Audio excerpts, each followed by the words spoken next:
Hi, it's Erica from the kitchen on Goshen Hill, and I have with me today on camera Shauna, my friend Shauna, formerly Queen of the Poppins. Now we've got her on camera. So today we're going to be making homemade pie crust. Oh, I love pie. Pie's my favorite. Oh, I love pie too. And we're going to be focusing on some pie leading up to Thanksgiving. So make sure you subscribe so you'll get notified of that. But Shauna, when you bake pie, do you make pies ever? I make one pie a year at Thanksgiving. Pumpkin pie. Pumpkin pie. And do you make the crust? No. Why not? Because it scares me. It seems complicated. All of those. I just feel like it's never turned out very well when I've tried to do it myself. Okay. So I just kind of do, Pillsbury. Sure. And there's nothing wrong with that. But if you want to give it a shot, let me show you how to make it. Okay. All right. It's really probably a lot simpler than you think it is. So the way we're going to start today is we are going to start by mixing our liquids together. And the recipe will be below in the video description, but I'll tell you what I'm doing as we do it. So we're going to mix our liquids together first so that they can be chilling while we start working with the butter and the flour. So we've got 1 egg. And then we're going to have 1 teaspoon of vinegar. I like to use apple cider vinegar. You can use white vinegar. If you don't want to use vinegar, you can use vodka. But it actually all does the same thing. It makes the pie crust a little bit more tender. Vodka, that is interesting. It is, yeah. And so the egg makes it a little bit stronger. A classic, like a French pastry crust, short crust, is probably not going to have an egg in it. Okay. Or it might. Probably not. And then finally, we're going to put 5½ tablespoons of water. I just splashed a little bit in there. I'm going to say it's about ½ tablespoon, so we're going to put 5. 1, 2, 3, 4, 5. And I'll just say, since I did that, it's not a big deal. It's fine. You're not going to dump all this water in there at once anyway. And part of the magic of the pie crust is that you have to determine what the right texture is. And we'll talk about that when we get there. But so got this all mixed up together now, and I'm going to put it in the freezer and let it chill while we work on the rest of it. So that way, it will help the butter stay cold if the liquid we add to it is also cold. So, all right, we've put that in the freezer, and I've taken out of the freezer some unsalted butter that I've had in there getting really, really, really cold. And this is Kerrygold butter because I want it to be delicious. So, but I also put a little bit of shortening in there too. The shortening helps it not fall apart quite as much, but the butter gives it a lot of flavor. Okay. All shortening is probably easier. All butter is harder, so wherever you want to be in the mix. Gotcha. What I know is I've eaten a lot of pie that you made, and the crust is always delicious. Oh, okay. You, thank you. You're welcome. I appreciate that very much. So we need 1 1/4. And like I said, I'm going to use a 1/4 cup of shortening. So this is ½ cup. So I need 2 sticks of this. And I'm going to add that to my dry ingredients here, which is 3 cups of flour and 1 teaspoon of salt. And I've just mixed those together.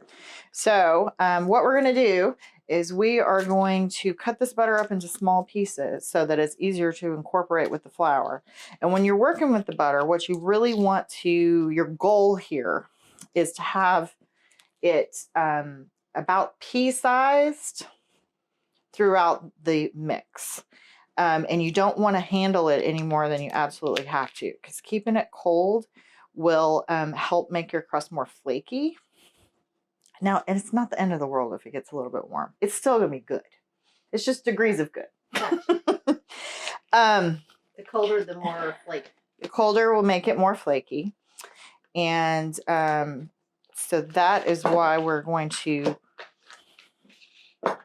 start by cutting this up a little bit. And so I usually will just cut it into quarters and then slice them. And this is not a very exciting part of the process. She's having to actually like put some strength behind it. Well, they're frozen. I know. That's what we want. If you don't want to do what I'm doing right now, which this is the most labor intensive way to do this. If you don't want to do what I'm doing right now, you can just grate using just a regular box grater. You can grate your flour into it.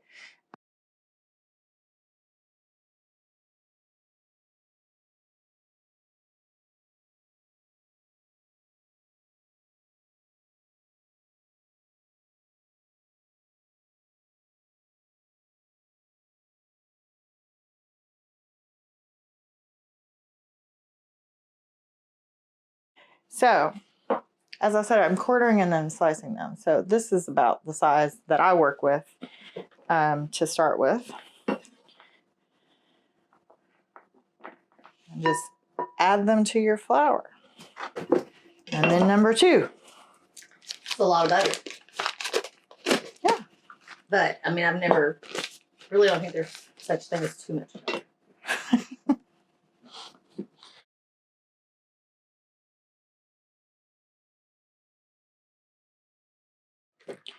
And finally, we have shortening. I like to use the sticks because it's a little easier to measure than if you're scooping it out of the tub. But up to you. We need a 1/4 cup, which is 4 tablespoons. So I'll just slice that right up. Shortening is not going to be as hard as the butter, even frozen.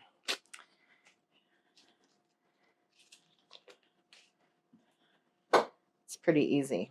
Look, it slices like butter. It does slice like butter, but it's not butter. But it's not butter. All right. What we're going to do next is I'm going to put this on here, make my life a little bit easier. Stabilize the bowl. Stabilize the bowl. So what we're going to do is we are going to first disperse these throughout the bowl. And then we're going to take pastry cutter. I don't know if you can see the tines on this, but this is what I'm going to use to cut the butter up into smaller pieces and disperse them throughout the flour. If you don't have one of these, you do have other choices. Can you guess what they might be? Just because you've already told me before, you can grate the butter. Yes. And go ahead. Food processor. 2 butter knives. If you don't have one, let me show you how you do it. Okay. I did it this way for a long time, actually. It's not as hard as it sounds. Put your butter knives so that the blades are facing towards the middle. And then you just cut it. Okay. It takes a little bit longer, but it works. Yeah, that's cool. I have butter knives. See?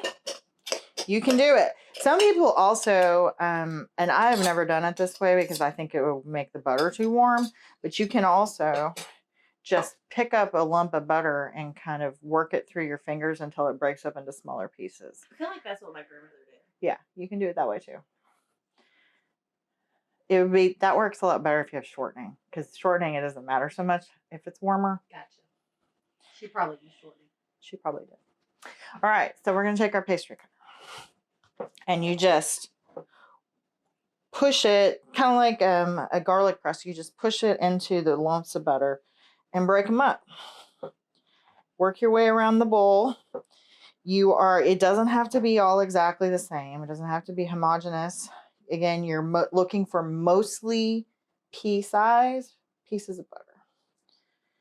So you just cleaned that out when it kind of got... Yeah, it gets kind of built up. Clogged up with butter. And so this does take a little elbow grease.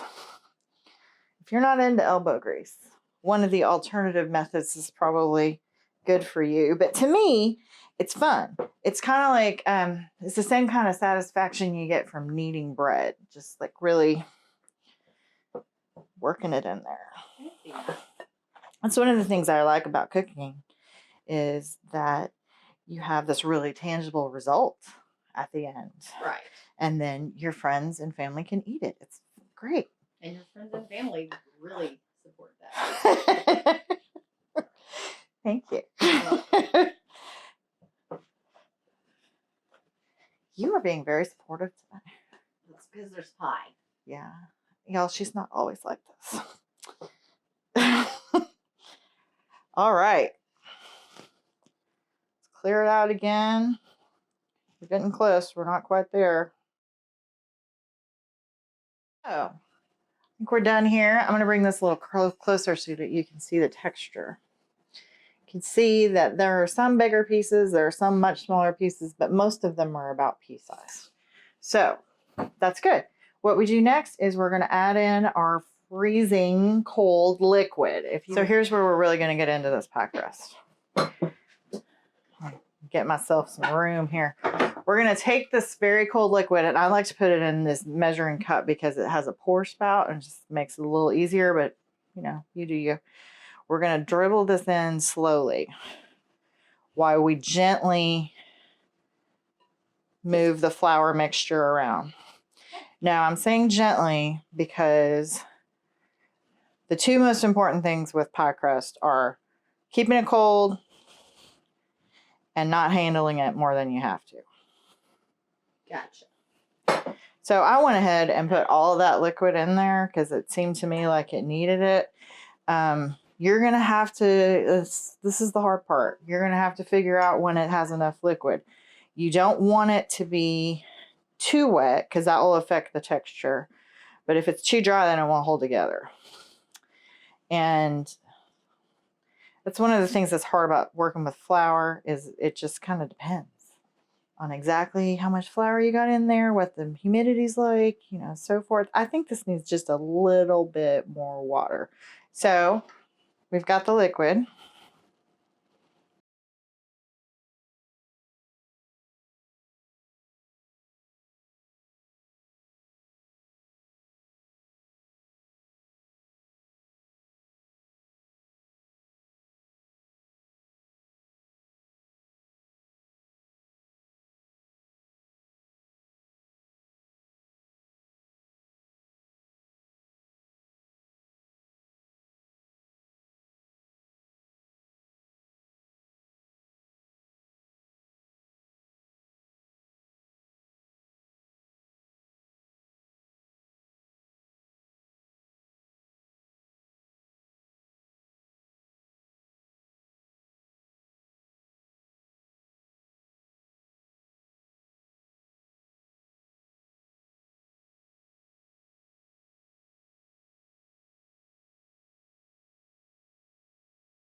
And what I'm going to do, I didn't used to do this. And if you make a all shortening or mostly shortening, you can get away with not doing this. But what I'm doing is I'm putting it in a bag so I can chill it before I go further with it, because this butter has gotten warm. And here's the problem with warm butter, in addition to making it not as flaky as you want, when it hits the oven, the pie crust will just sort of collapse. It'll still taste great, but it'll look sort of weird. Gotcha. But all right. So before you put it in there, squeeze it together gently so that it's not all crumbly when you take it out of the freezer. And we're just going to put this in the freezer for about 20 to 30 minutes, or as long as you have, and then we'll take it back out. So I've got my pie crust here. I've just taken it out of the freezer, and I've kind of gently pressed it into this mound. We want to try to get it all rolled out before it warms up too much, because then it will be very hard to deal with. All right, so I've got my rolling pin here. I've got just a little bit of flour on it, and we'll go ahead and start gently pressing this out. And our goal here is to try to keep it together as we evenly roll it.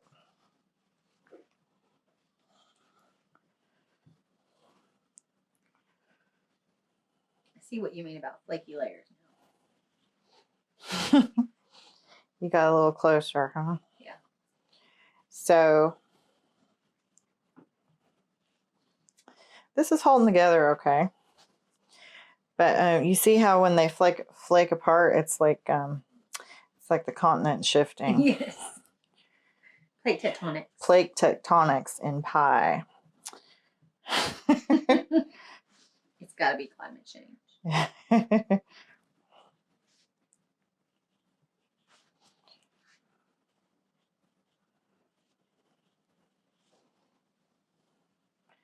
All right. I think we're looking pretty good here.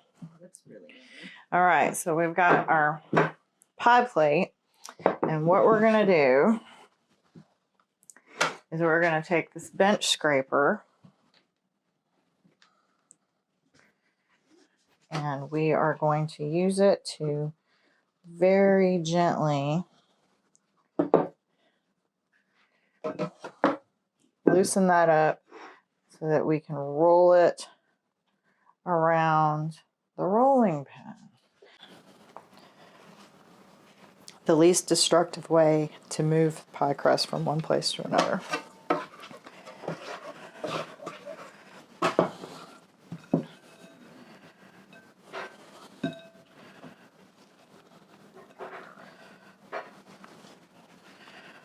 All right, that was moderately successful.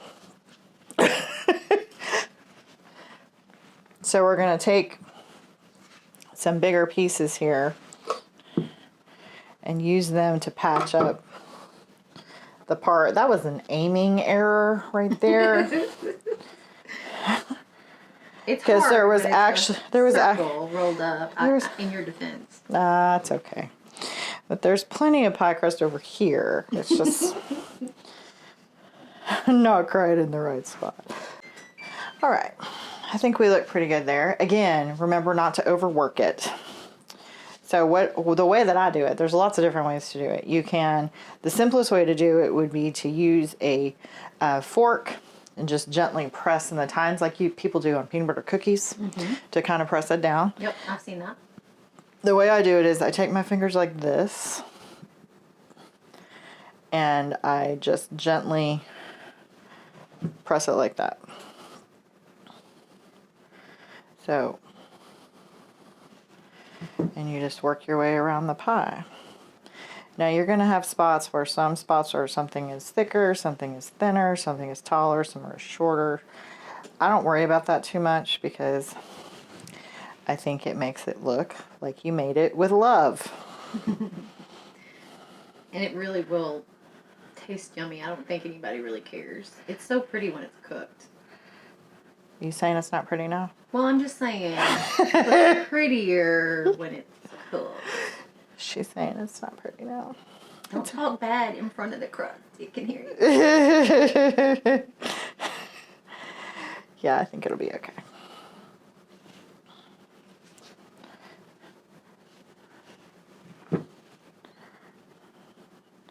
All right. Oops, look at that. It's like the toupee came off or something. It's the super flaky part. The super flaky. There we go. There we go. We saved it. So now we're ready to fill it up.